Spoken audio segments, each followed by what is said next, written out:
নরসিংদীতে আমেনা নামে এক কিশোরীকে ধর্ষণের ঘটনায় সারা বাংলাদেশ তোলপাড় চলছে। তাকে আজ রাতে পুলিশ গ্রেফতার করেছে। এই নুরা নামে এই ধর্ষণকারীকে, এই রেপকারীকে পুলিশ গ্রেফতার করেছে, সেজন্য অসংখ্য ধন্যবাদ।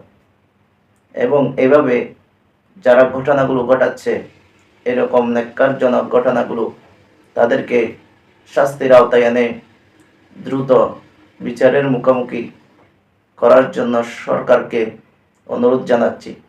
এই কিশোরীর মায়ের মুখ থেকে আপনারা শুনুন সেই ঘটনাটি কি ঘটেছিল।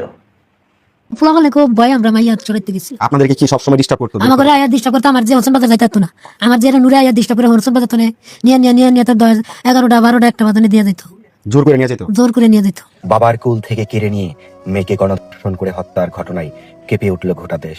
তার বাবা যেন মানতেই পারছেন না এই ঘটনা। যারা এই ঘটনাটি ঘটিয়েছে তাদেরকে অবশ্যই আইনের আওতায় আনতে হবে এবং যেই দলেরই হোক না কেন সে অপরাধী এবং তার সাথে যারা জড়িত ছিল সকলকে অবশ্যই গ্রেফতার করে এবং প্রকৃত ধর্ষণকারীকে, রেপকারীকে ফাঁসির কাস্টে ঝুলাতে হবে।